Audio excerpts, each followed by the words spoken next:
Shooters Connection offers products for competition shooters by competition shooters. With over 80 years of combined competition shooting experience, Shooters Connection is staffed by master and grandmaster shooters who live the shooting sports every day.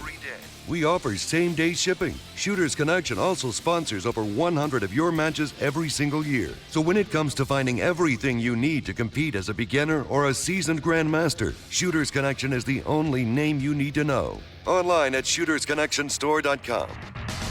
Back at you. Oh, it's just now rolling. What's up? This is the Hit Factor. I don't know if that first one got recorded or not, but this is the Hit Factor podcast with Mr.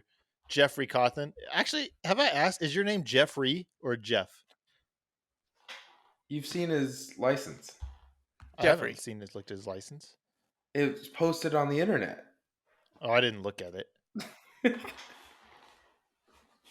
Yeah, it's on his. The one that you posted it. Yeah, I didn't actually look at it. Yeah. So is it Jeffrey or Jeff? It's Jeffrey. Oh, okay. It's Okay, Jeffrey. good. My dad, his name is Jeff, but his real name is Jeffrey. So I didn't know if that was the case for you as well.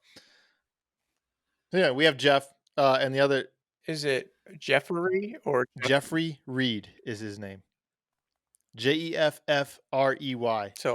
Yeah. Yeah. Yeah, we're the same. And then we have our resident nice guy. I was going to say something that was probably going to be racist, so we'll just call it our Mexican. Oriental. No, he's not Mexican. He just looks it. But if you ask him to speak Spanish, you will quickly find out that he's not Mexican. He's Jewish, okay? Let's just get this out of here. But of Jewish heritage. Yeah, something like that. But Mr. Jon-Luc Ruben. I think I'm going to always introduce you as Ruben because it's cooler. B class, right?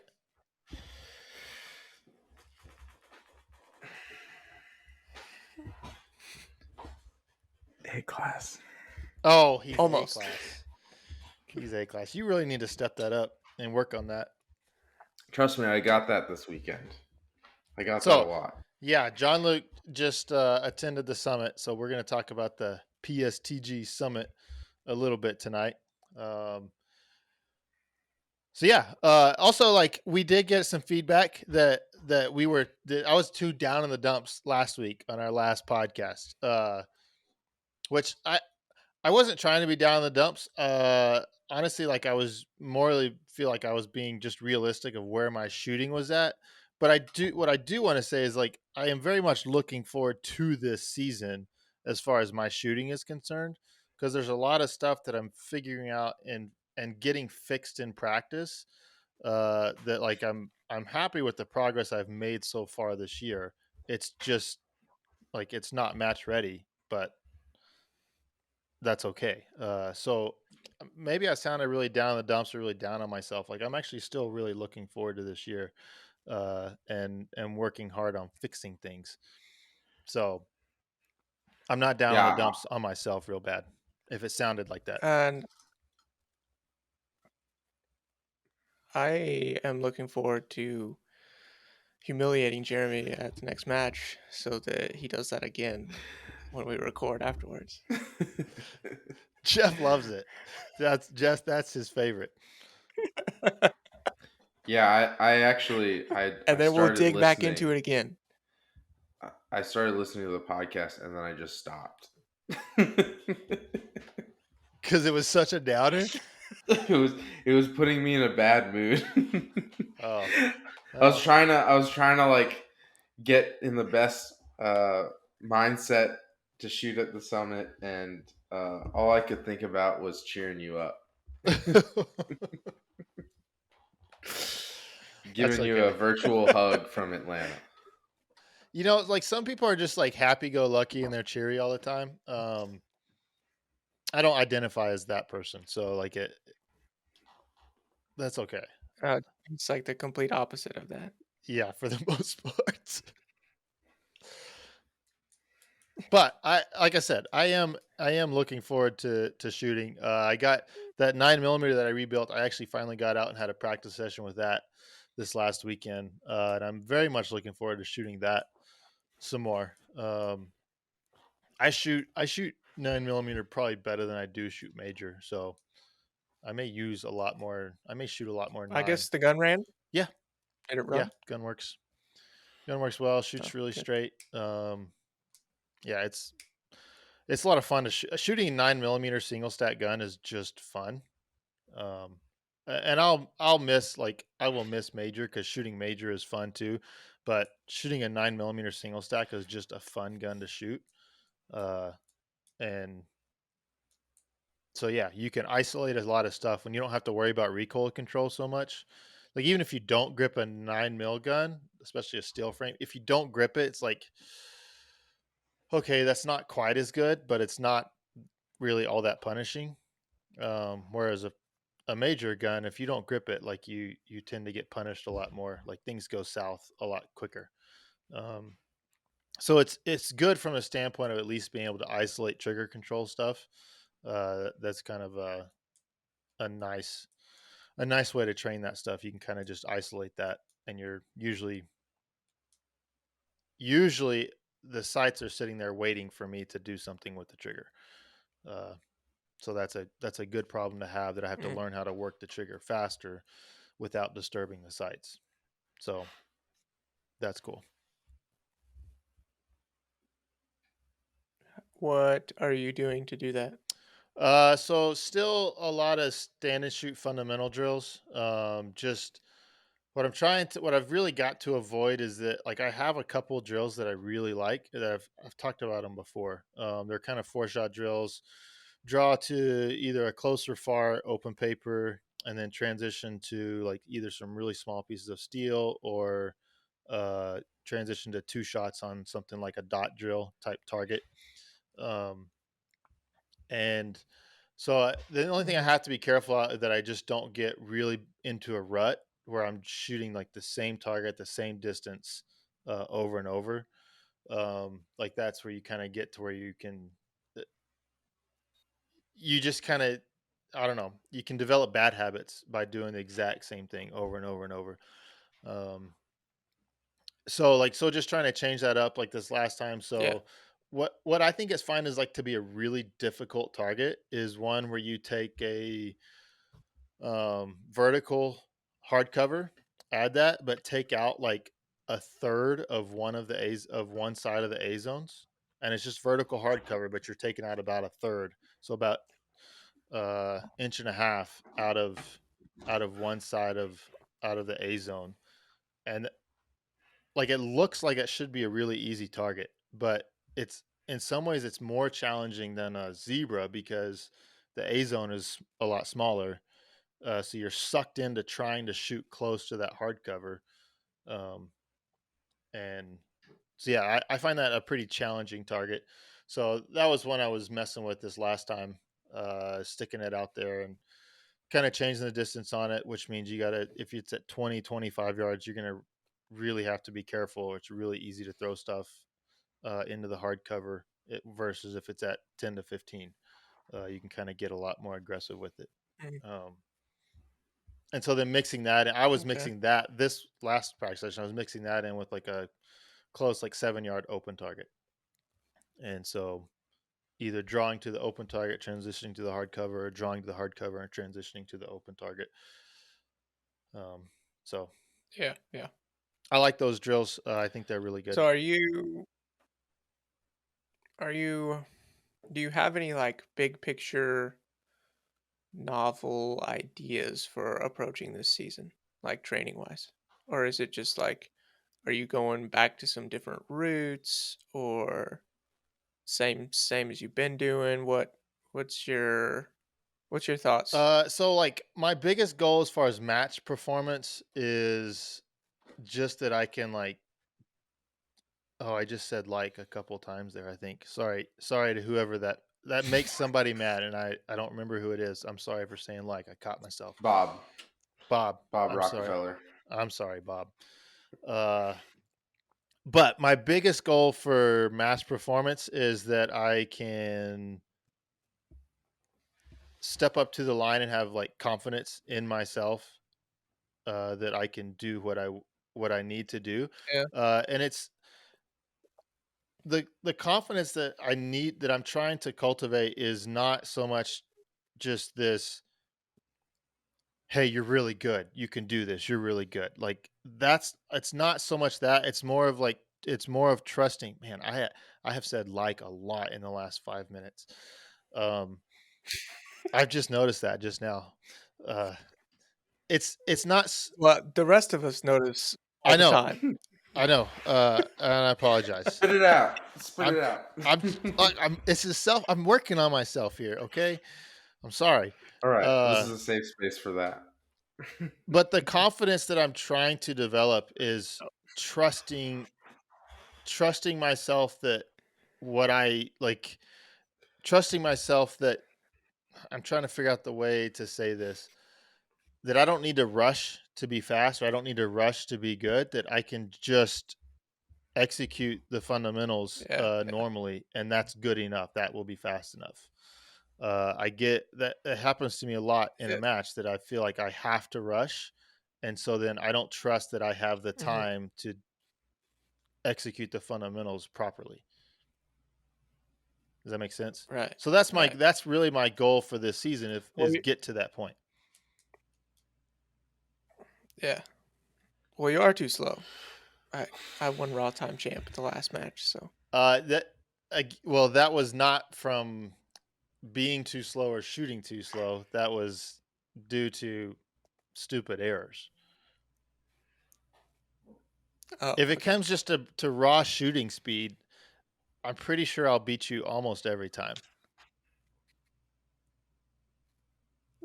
Someone needs to go pull the statistics on this. How many matches has Jeremy shot faster than me? That's a good question. I would bet it's Yeah. I would bet it's 0. Let's get someone on that. Derek Lewis might be able to do that much Potato? quicker than the. I need you to Or, go yeah, Potato. crunch the Rush. numbers on that. Yeah. Rip the data. Now, this is if we're shooting the same division. Same division. Same division, same capacity. Yeah, and again, I would contend that most of those, if you were faster, it's probably because you hit steel in the first time, and I shot myself into standing reloads, not because you actually shoot faster, because you hit more stuff. I think you would have benefited from this. Yeah. I mean, that's kind of a philosophical question there. It's like, what is faster? Yeah, it's true. It could be. I don't remember who said this. It might have been from like the Tech Timmy community, but frantic is not fast. And at Ozarks, I agree with that. At Ozarks, it looked a little frantic, only because, like you said, you placed yourself in a position of standing reloads, and I think I at least saw you twice ditch a missed reload and then just go for the next one on your belt. Yeah, maybe that's but I don't know if that's like a make. I don't ditch. I'll freaking die before I bail on a reload. I'm gonna grab that bitch.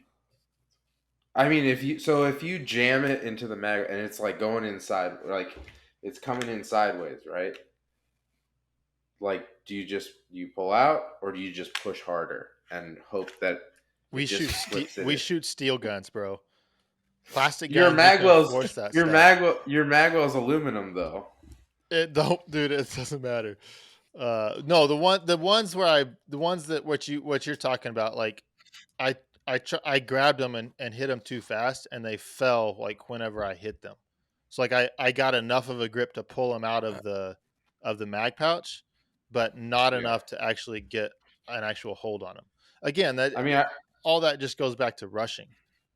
Right. Yeah, I was gonna say it's not really the reloads; it's just a symptom of something else. Yeah. And again, I'm not trying to be Debbie Downer about that. That's just realism. Yeah, I just feel like I last just week put a you little bit maybe should different have angle on like it. found some corrective measures instead of just uh someone mentioned it. I think it was potato. Negative self-talk. And that's just how it came off, and maybe that's how it affected you. And I don't really think that's healthy for you. Maybe not. Like Jeff is Jeremy, talking shit even when you're down Jeremy, because Jeremy. that's what he needs I to perform. I enjoyed it. I enjoyed your negative self-talk and Yeah, because it was self-deprecating helping attitude. you. Man, I like It Jeff. lifted my spirits. I I had a like great Jeff week. less and less every day of my life. Just You're kidding. starting to understand now. You're starting to understand, Jeff. Yeah, I thought Jeff was the hero in this story. Exactly. He's turns out he's the villain. You're starting to learn now. I've been trying to tell people this, and people have not. Like, I guess I'm just more abrasive than Jeff is, and so people don't believe me. But it is what it is. You know, what are you gonna say? You're not that abrasive, Jeremy. If people don't understand that you're joking, I thought it was pretty obvious. You smirk a lot when you're joking. There's very, unless we're having a legit serious conversation, there's very little that doesn't come out of my mouth that's not sarcastic. Right. I just feel like on paper, if there was a transcript, you Oh would be the gosh. villain. You would be the villain. Yes, if somebody watched like our YouTube with just closed captioning on it, that would probably be bad for me. Oof. Yeah. I don't think that Yeah. would go They over have well. to. They have Oof. to. I always. Big oof. I mean, they need to have a font just for sarcasm. Yeah, that would be good. And we'll just call it the Jeremy font.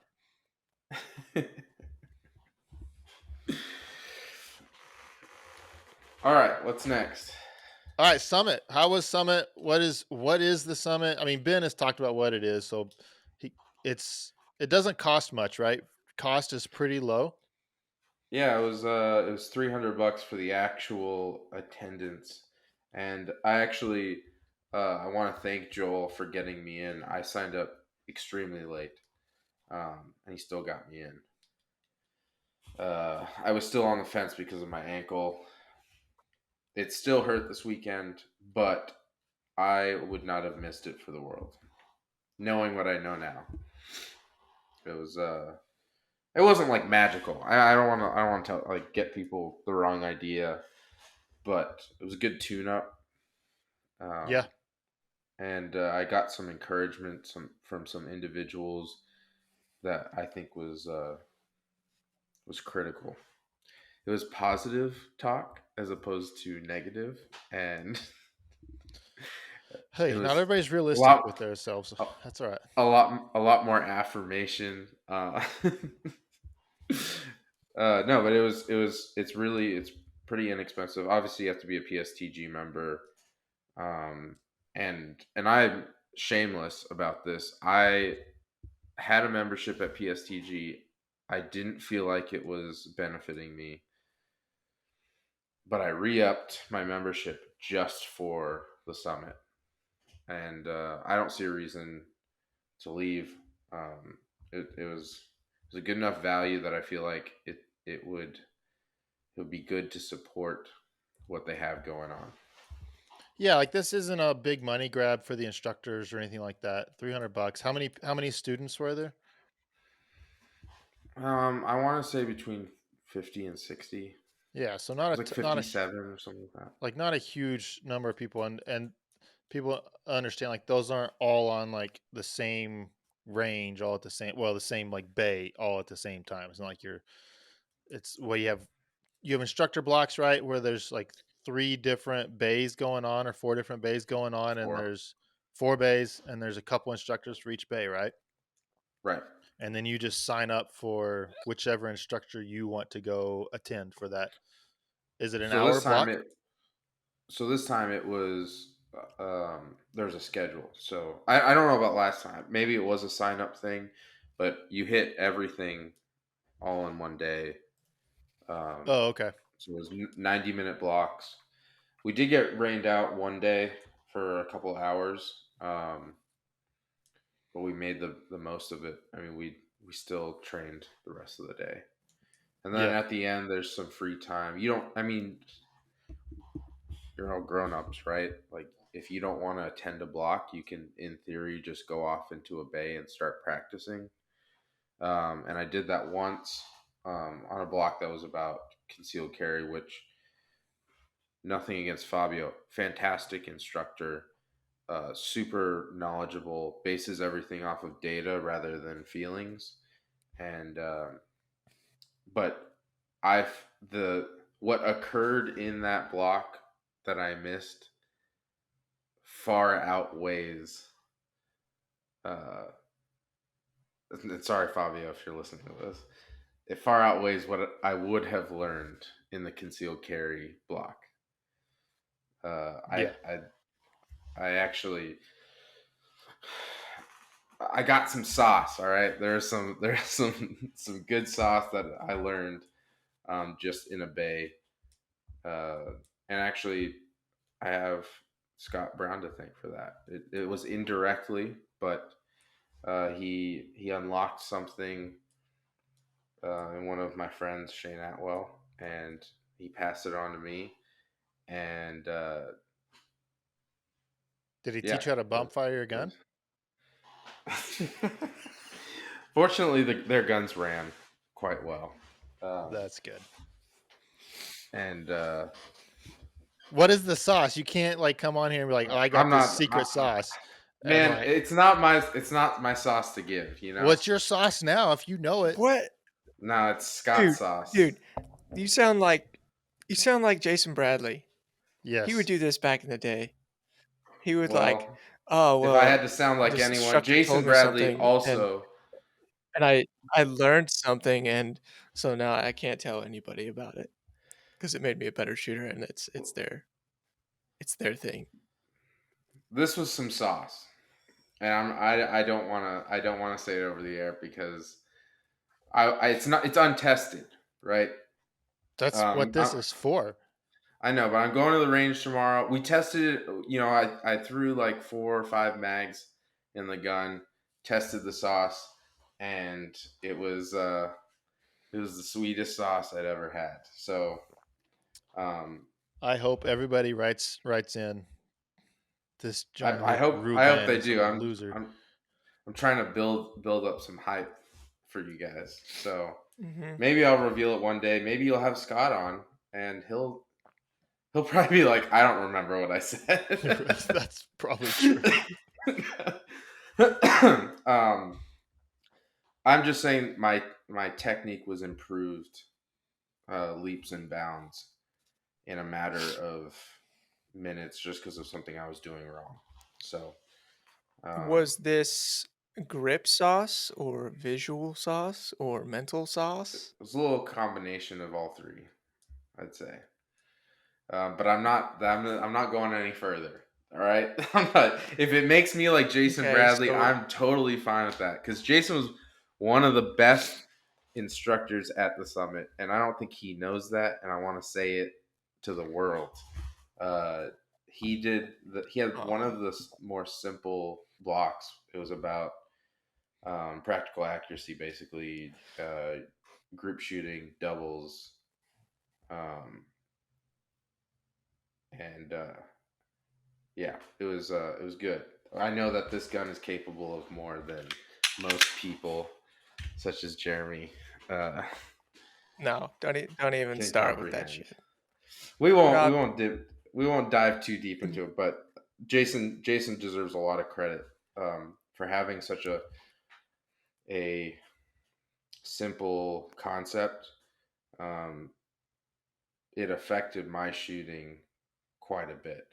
It confirmed a lot of things about my shooting that I have unlearned for whatever reason. You go to matches, you get unsolicited advice, you start shooting, you think it's better, but it's actually not. So I'll leave it at that. Well, Scott, your sauce is awesome. Don't share anything This is not a podcast about shooting. We don't talk about shooting secrets on here. Yeah, we don't like to share I stuff like that. it's untested, and I need to test it to make sure that. I mean, I need to go to a You've match. said too much. and You've said too much. I really have, to be honest. What sauce did you get from Jason Bradley? Oh, I got some encouragement. I mean, I feel like Can't there's. talk about it. Can't talk. Shut up, Jeff. Some encouragement. He.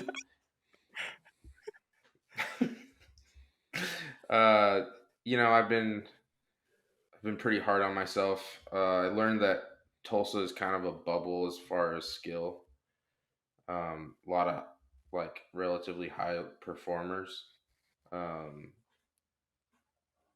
especially in carry optics, and I needed a refresher. Like it didn't matter if like I had the books. I needed someone telling it to my face, and quite frankly, being hard on me. Like that's a lot of people just like kind of they don't want to hurt your feelings. They want to dance around the subject, and sometimes you just need to hear it straight, and you need to hear it often and in different ways because it won't click every single time. And Jason's even his voice is like he's got the instructor voice. I know Jeff. He told me he manages his people in his work. It's pretty evident that he does, and yeah, it was a great experience. Mason had some fantastic drills again, super enlightening. It was what's that called? Something like MX drill or something like that. Anyway, transitioning from a far target, potentially a partial, to a close one, then back. And Sounds similar. yeah. There's yeah. It was. I don't want to give up everything because I encourage people to go. The only thing I didn't like about it, if we want to talk about that, is that it was in Atlanta. It was probably the worst part. The range itself wasn't that bad, but Atlanta does seem. I mean, I don't know if I've been to Atlanta, but Atlanta does seem like a terrible place. right. And from what I heard, this is hearsay. Someone told me I love when it. they did a vote. Atlanta won by 2 over Omaha, and most of the people that voted for Atlanta didn't even go. Was that freaking Tyler Turner voting for that? Because isn't he from? I don't know. And Tyler Turner is a great instructor as well. He's from Atlanta, isn't he? I have no idea. I'm pretty sure. I thought he was Area 6. I could be wrong. Isn't he AccuGluck? Isn't that right? Did I just out him on the except he was shooting a Tanfo, which I was a little disappointed, but Is he really? That's freaking funny. Who is it? It is funny. I think it's funny. No, I don't know if I've met Tyler in person before, but I would love to shoot with Tyler sometime. I think it'd be fun. He seems like a cool guy. Yeah. Seems like a really smart guy. Super smart. Broke it down. Made a ton of sense. I mean, yeah. It's stuff you can't get in books, really. Unless he wrote a book. Well, maybe he did. I don't know.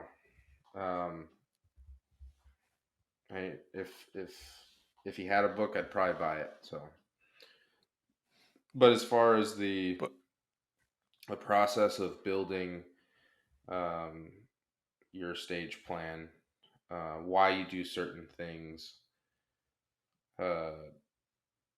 why you'd pick some things over the other, breaking it down into like the most granular form, was enlightening, to say the least. And he's, again, a great instructor, super straightforward. That's a discussion I would really like to have with some people. That's not something I have ever actually had a conversation about. is like the process of breaking down a stage, or I actually took a like picture of if it. you have a system for doing it. Like I've heard Mason talk about it a bit, like he has a system for breaking down stages. Like for me, it's very sporadic, and I literally just like break down every step I go, right? It's like, okay, well, I'm gonna go here. Do I want to gauge left or right? And then I just like kind of reason it back and forth till I decide, and then I go to the next one. It's like, okay, am I gonna do this? And I kind of reason it out, and I figure out what I'm gonna do there. But there's not a system. I don't have a system. So I So think that's a I pretty took a interesting picture topic. of his system. You can't really see it, but it comes down to, I mean, his equation is discipline equals 1, good decisions, 2, correct sequence, 3, proper priority. And maybe you could Yeah, have him so on. that's pretty interesting. He could probably explain it better than I could regurgitate it. I don't want to do him an injustice by saying so. What I can tell, or what I know, what I pulled from that block um, is a better sense of how you can approach a stage, like I said before, at its most granular form. Yeah. Making the correct decisions, like you did, through reason, right? You're weighing the options. Yeah. I just feel like with a system, you might be able to take out those random shitty stage uh runs that you have. The random shitty ones where you just like you finish, everyone else shoots it better, and you're like, why the hell did I do that? Why did I shoot it like that? Yeah. I feel like if you had a system, you would just bring that much more consistency to your game, and thus level up. It's almost like you could study it, like you could if there was this theoretical computer where you could enter the elements that are in a stage design, and it would spit out um, what your choices are, right? Even stuff as simple as like step slides or lateral movement. It could give you options, and then you could make the decision on how you want to connect all of those movements. Shooting with certain priorities, knowing yourself, entering a position is harder to shoot than when you're backing out. But at least when I say computers, obviously it's a theoretical computer, but being able to program that into your mind, maybe not every single step, obviously that's pretty difficult, but being able to do it for the majority of the stage. Sometimes you're just like, I got to be over there and I got to start shooting. Sometimes it is like that. Sometimes it's not, though. What are your thoughts on that, Sometimes Jeremy? you can't. I mean, partly I think you need to shoot more matches, Jeff. Because you don't. Jeff or Jon-Luc? Jeff doesn't shoot a lot of matches, and he doesn't shoot stages at all in practice, right? Yeah. I don't. So that I think some of the stuff that you want a process for, Mm-hmm. I don't. I think part of that's an experience like that would having a process maybe could shorten that curve on that. Like I don't think Nils has a specific process. I could be wrong about this. I've shot with him a bunch and haven't ever heard him going through like a specific process as far as each stage I've got to go through this process. There is somewhat a process of where do I have to go to shoot certain targets? Where do I have to go to do that? And then Mm-hmm. where do I have options to shoot targets? And from there you kind of get a basic sense like this is generally how this stage is going to need to be shot. Right? Mhm. and Yeah, for sure. and s- and so, but then from there, it just becomes like it almost all becomes a sense of risk versus reward as far as how you figure out your stage plan. Is it Mhm. I can save steps by shooting targets from further away, so I may be faster that way, but how much risk is there in that? And will I actually be able to shoot a lot quicker? If it's a big array, then getting a few steps closer is actually advantageous to versus shooting it further away. Like I don't know, there's just I guess you could make a step by step process, but I think part of that becomes fairly innate once you've the more stages you shoot, the more matches you shoot. And I don't shoot a ton of matches anymore, but I have shot a metric ton of Yeah. stages in practice, and I think some of that stuff becomes a bit innate. But I would love to hear Tyler's take on it, and because Tyler, his approach to stages, from what I've seen in the past, has been different than a lot of people's is, and he comes up with different ideas on stages, and so hearing his process on how he comes up with those would be fascinating. I feel like what you just described though was a process. You just didn't Right. necessarily you just don't necessarily like you look at all those things on every stage, right? And you Hmm. have like you were saying, priority like you have what's necessary as far as positions and where you can shoot things from, right? So like that's a process. So basically you have a process. You just don't have it organized. You just don't have okay, Yeah. let's look at what's necessary. So like necessary would be the first step of the process. It's not necessarily I wouldn't think of it as broken down to like specific like stage engagements or like specific skills or things like Right. that. It would be Right. more general concepts like you were saying. Like yeah, like necessary efficiency or whatever, stuff like that. More like a generic process that you can be like, okay, you show up to a stage, all right, what's necessary, and you go from there. So that's Yeah. when I think a process. That's what I'm thinking. Yeah.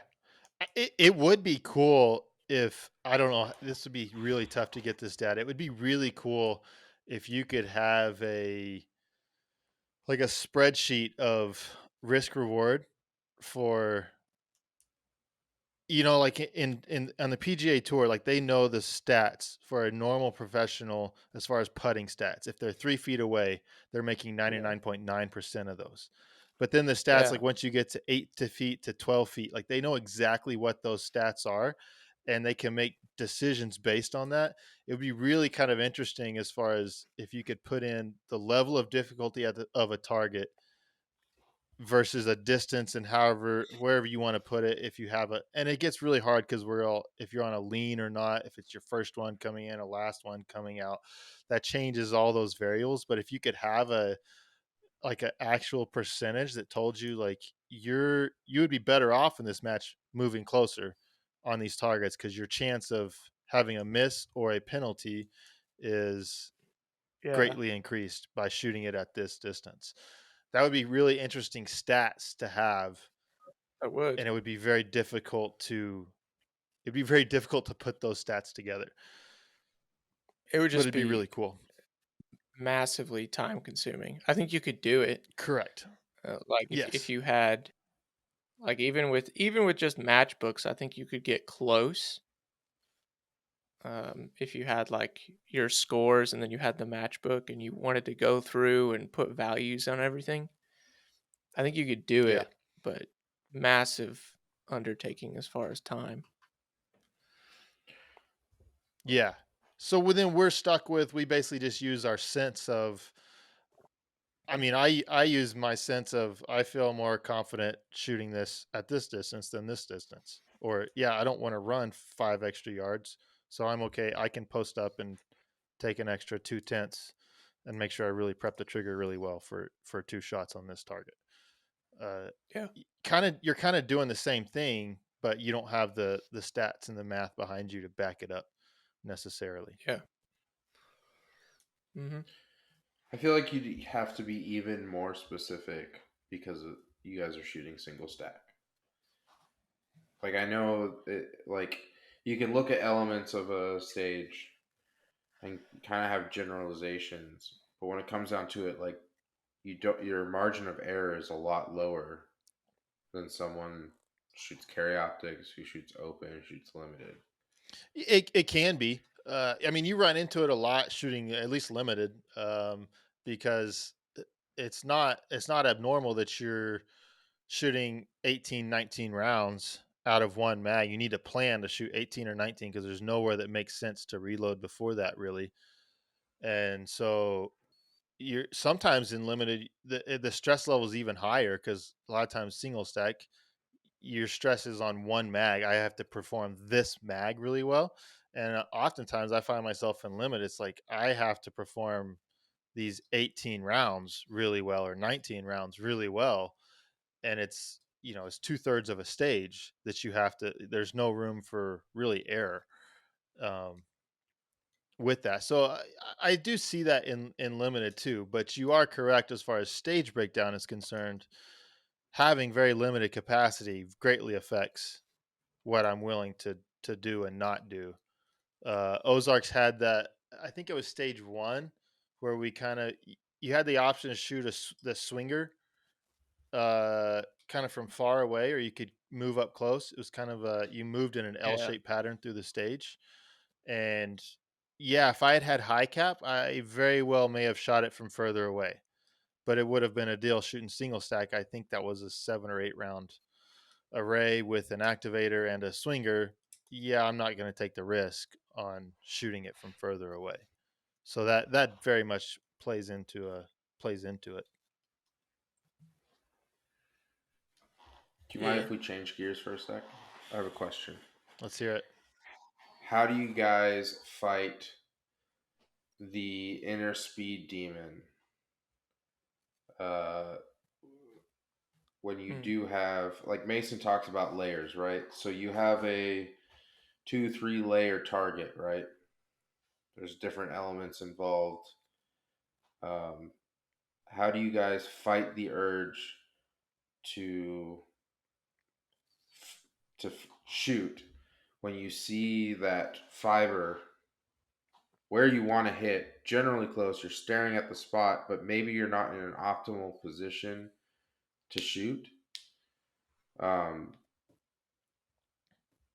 and you're not going to be peeling back all those layers if you take that risk too early. Can you Like I explain said, the layers? so like if are you familiar, Jeff? A little bit, yeah. So like a target that it's like a zebra target. That's one element.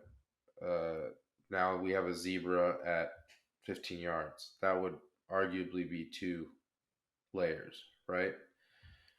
Layers And of usually he difficulty. has, right, yeah. So usually it's in reference to stage design.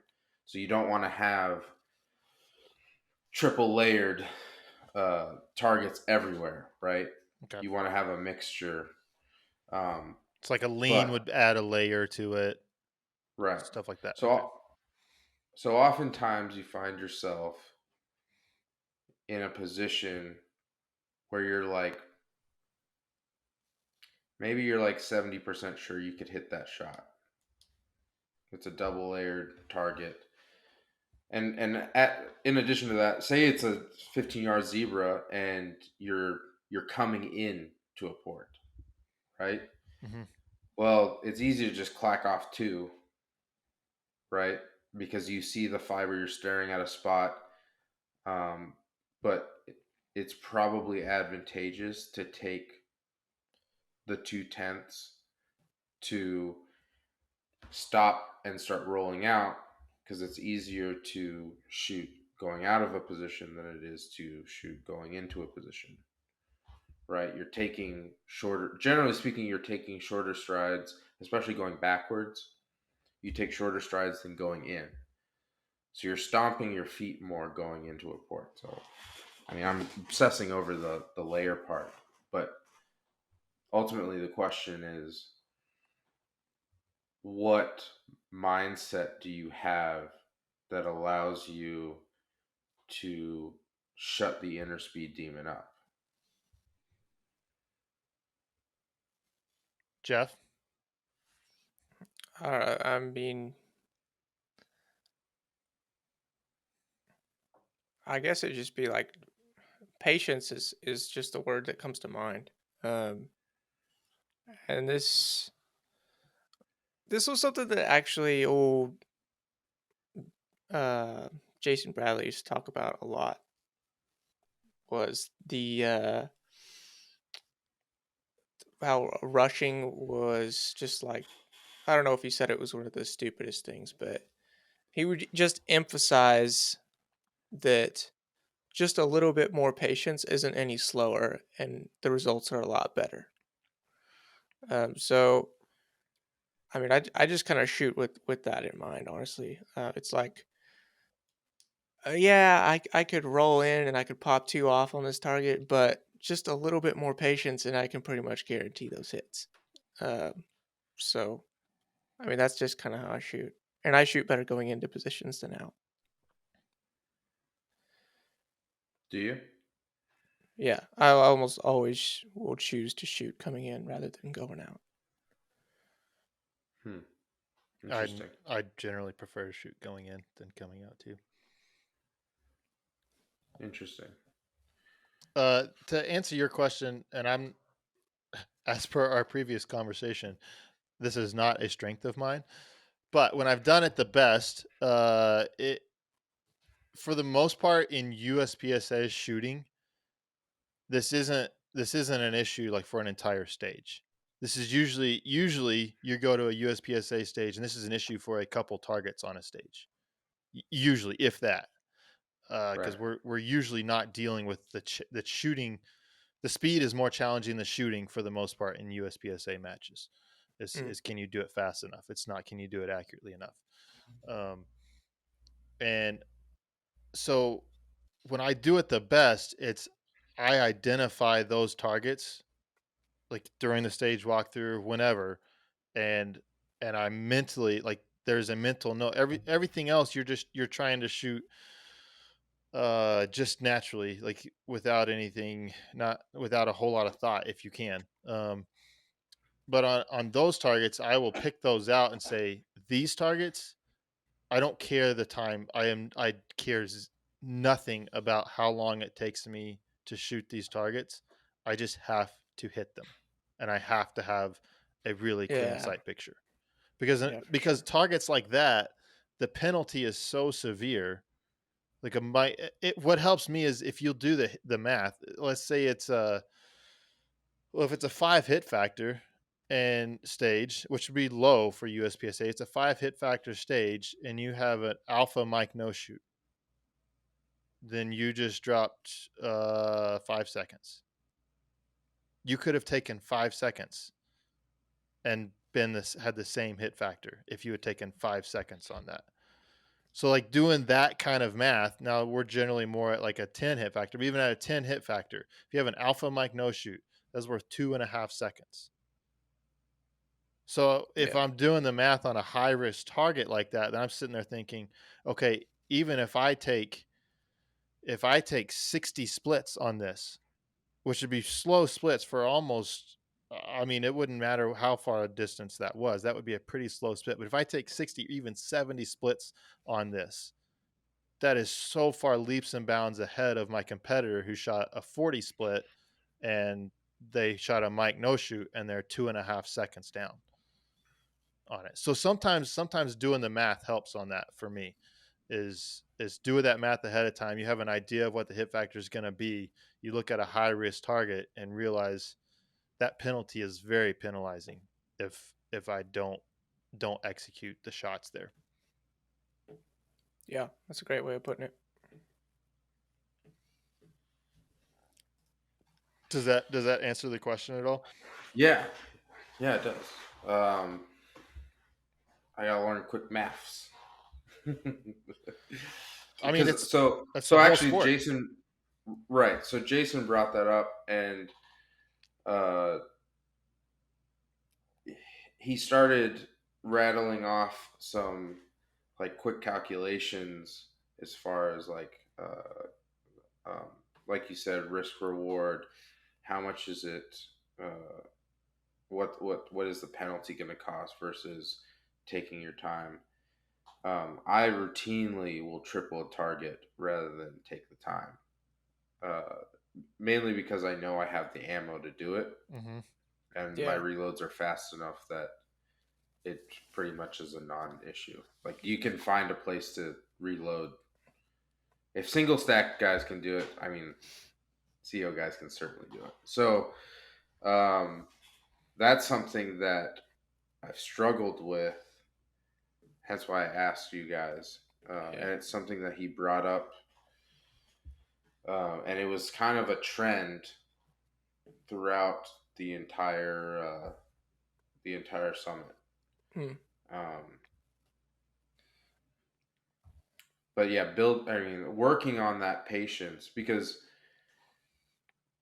I mean, I'm gonna hate myself for saying this, but like, because it's well known that feelings don't mean anything, right? It's strictly data, but it feels super slow to put 25 splits on a 25-yard target. Oh, that doesn't feel slow.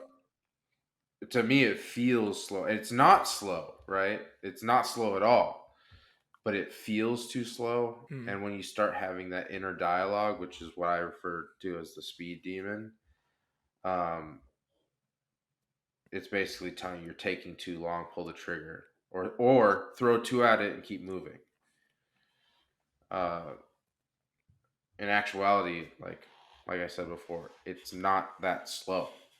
It doesn't take that much time to shoot two alphas at 25 yards because you can do it.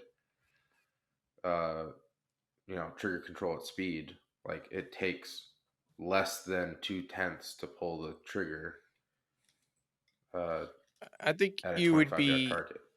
You would be far, far down the road if you could just learn to ignore what you feel is fast. Okay, because if your eyes work good and you're breaking that shot when it's there, you're fast. I'll just tell you that.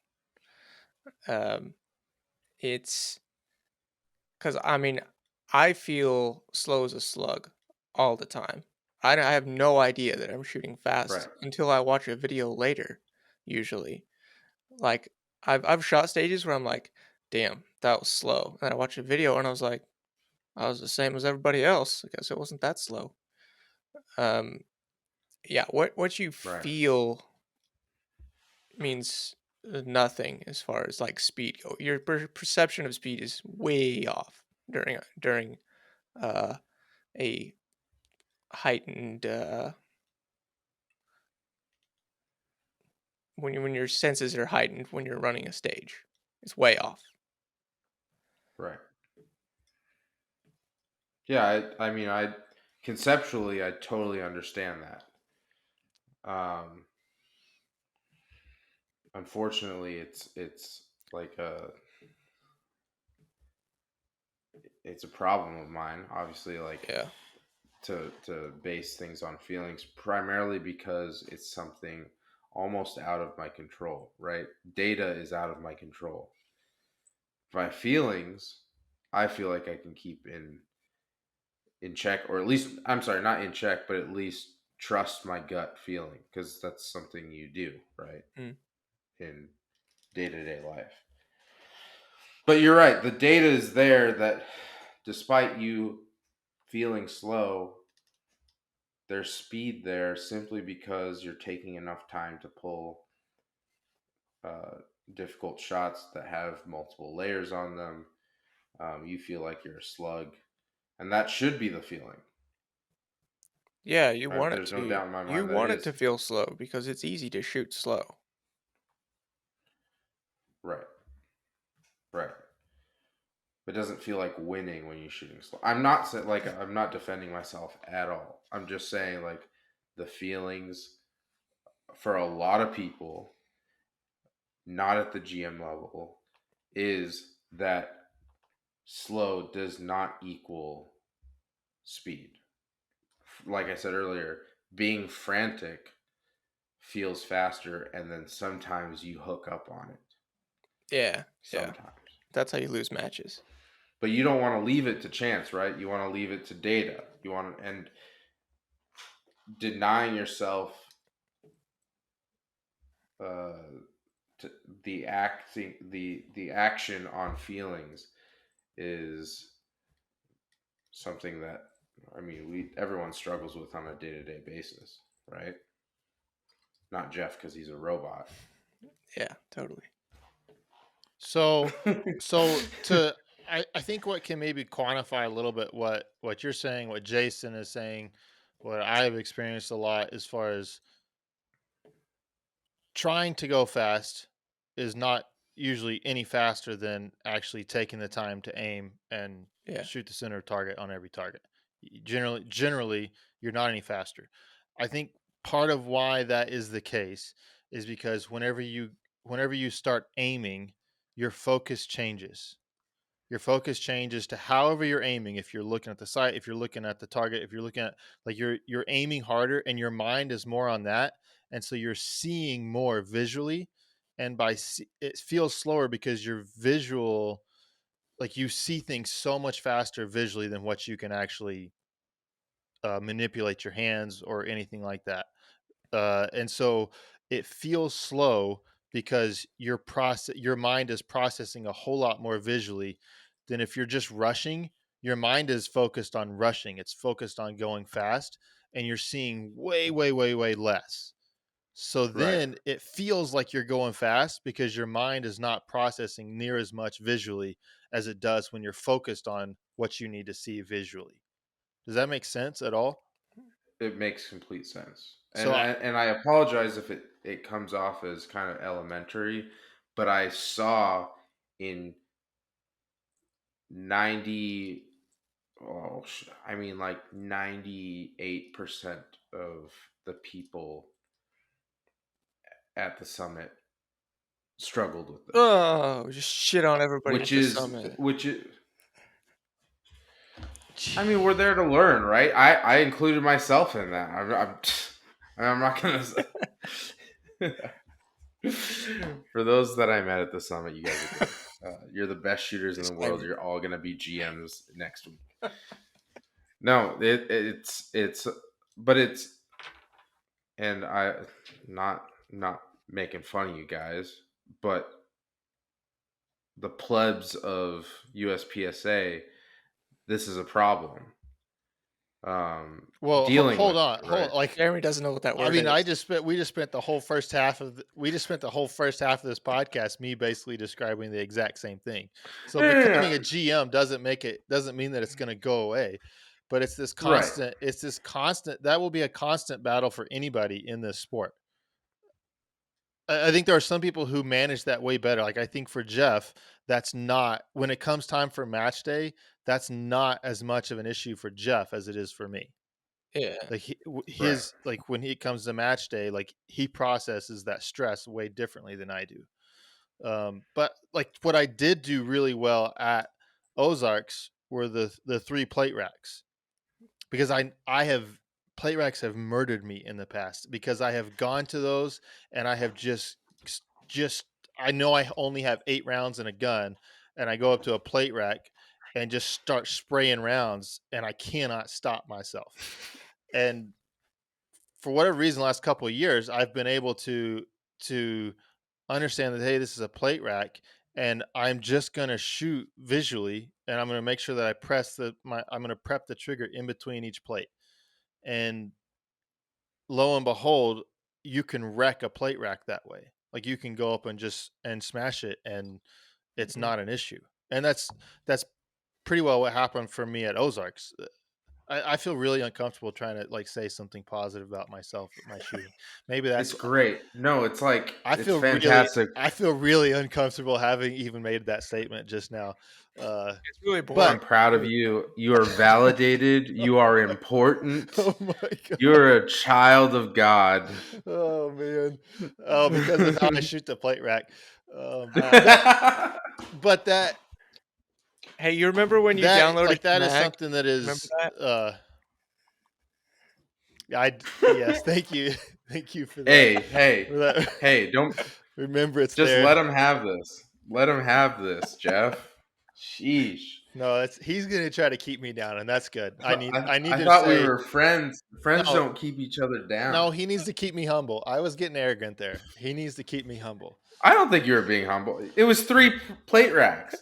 That's 15 shots in the entire match. 18. Let's do some real math here. Oh, is it 6? Yes. All right. Well, that's why I'm not a GM.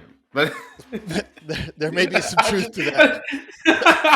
That may be a problem. Listen.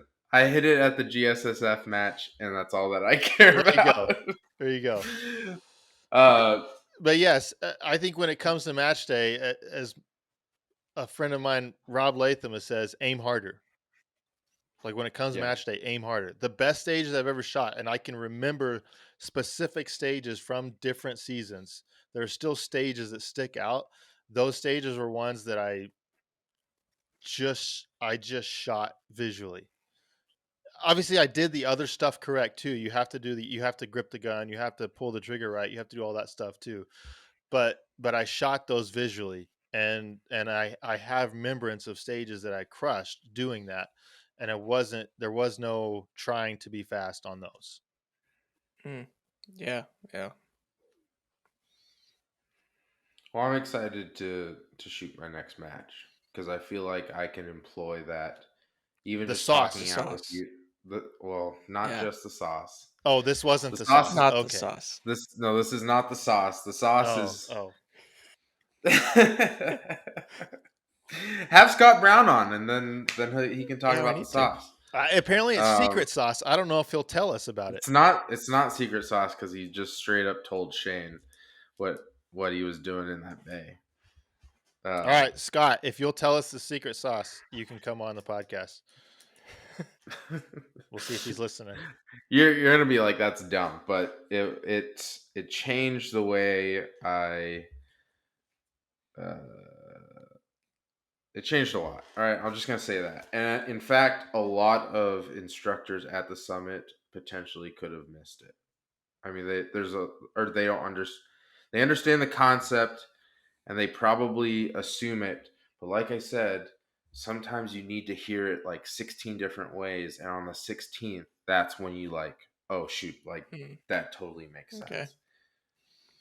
Like I'm dumb for not like the stuff that like sometimes it just takes.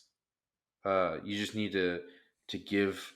You have to have visual patience, and you have to give the target the time it deserves, right? Well, you can say that to someone, and it's like, okay, well then I'll just do 30 splits on it, right? Well, that's not the point either. And bring it back to the summit. The same things were said so many different ways, so many different times, that it was bound to click. And then it's also a collaboration between shooters, people who are extremely passionate about the sport, who are willing to travel. I mean, there's a guy from Anchorage, Alaska, who came to the summit. David. I think I shot with him at Western States. Was he shooting a single stack gun? Yes, he was. Okay, yeah, I shot David with him. Duffy. Yep, I shot with him at Western States. He's the one who invited us to come shoot a match in Alaska, Jeff. Oh shoot, that's awesome. Super cool guy. Yeah, he's a cool guy. But I forgot my train of thought. You got to hear stuff a bunch of different ways. Yeah. And you hear like I said, you hear the same things from instructors. You hear them from other students, if you will. I don't know if you want to call them students. You want to call them, I don't know what the inclusive term here is. I was certainly a student of the craft that we call practical shooting. We don't have to be inclusive. It's okay. Well, you might not feel the need to be inclusive, but I represent the people. You represent a lot of people. That's true. That is true. Multiculturally and within the shooting sports, yes. I feel like I bear that cross. Yeah.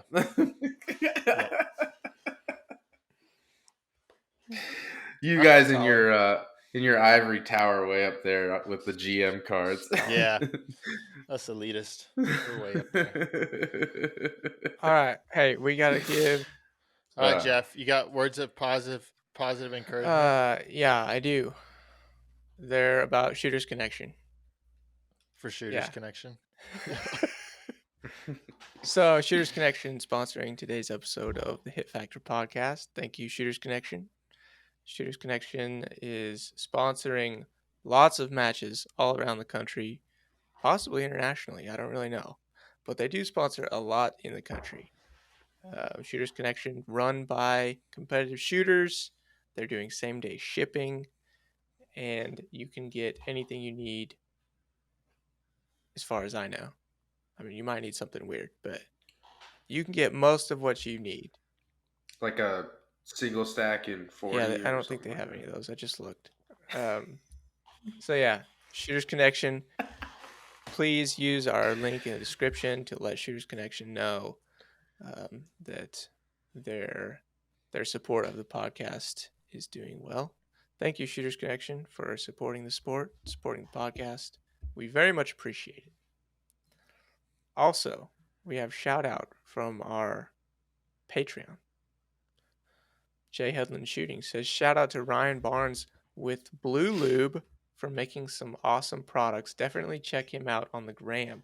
So for those of you who have not seen this, Ryan Barnes has developed, I think, a couple different gun lubes, and he has this one that is supposed to soften the returning of the slide into battery, I believe was the focus of the lube. Anyway, he's got some interesting ideas. Check them out. Test it out. It's kind of cool. Something cool to spend your time geeking out about. I can respect that.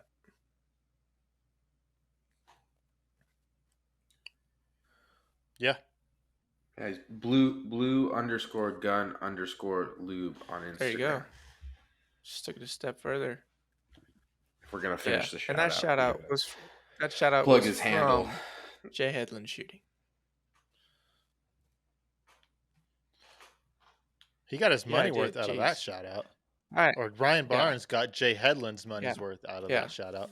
Shut up about it. We're saying too much. It's like he transferred free value. the shout out. Yeah.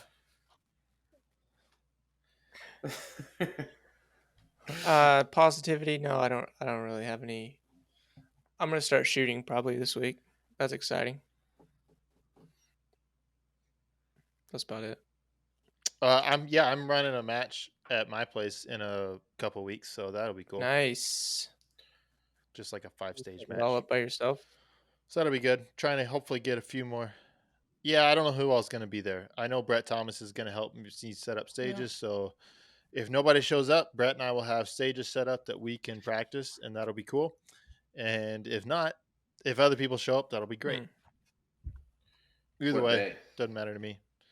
It's on Saturday, the 15th of April. This Saturday? 15th of April. Alrighty. You want to drive over? It's not a long drive. Maybe. What is it? Maybe. How far is it?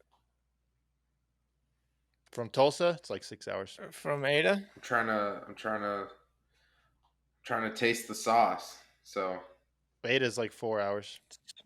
You could stop on the way and pick up Jeff. You could. Yeah, good. And then we could sleep in Jeremy's shop. Or make him park in Midwest City like a chump. And I would. Yeah, he has to do that. Definitely, he has to do that. How many cats does your truck have? How many what? Jeff. Catalytic converters. It has 2, but I'm getting them cut out on Thursday, so. And then it will have none. You are? Strange that you would ask about that. You're gonna scrap your own cat? Yeah, they're clogged up. They're aftermarket cats. They're clogged up, and I'm tired of dealing with it. So I had the truck programmed so it doesn't need them already this week, and Thursday I'm having them removed. Surgery. Straight pipe, baby. You should do Or that you'll while sell- you're at work. You should bring your own sawzall to work and like crawl into your truck and start sawing it and see if somebody comes up like, "Hey, you can't steal that." That'd be funny. I think it'd be funny. I would do it. So then your truck would be safe in Midwest City, so I'm not worried about Yeah, it. dude, my truck's safe anywhere. You kidding me? Nobody wants to break into my truck. It's a Ford. It's an old Nobody Ford. cares.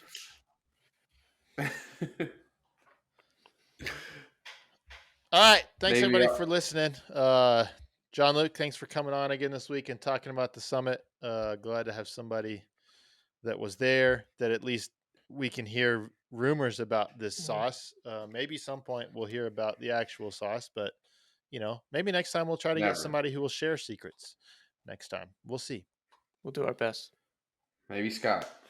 Maybe Scott. He'll give you- Maybe yeah. Scott. Jon-Luc's out. Scott's in. Oh, and Pat Brown is signing his petition. For Oh, I didn't That's all I'll see. say. I didn't see he had what's a it petition for? out. What is it for? I don't know. You might have to cut that out. You should text him. He's running for Area 3. Oh, okay, Oh. cool. Yeah, But it just Area 3 just Or didn't they just have a? Oh, that was a special maybe it was- election. maybe he was president. I don't know. whatever don't it know. is, But whatever we it need is, sign 6. it. I Is mean, that not what we're that we saying? need 6. You only need sign it. Okay, Yeah. we'll look it up. Yeah. Sign over your PayPal account, Jeff, for his campaign. All right, we are done. Stop recording. Peace. Peace. I got it. Peace.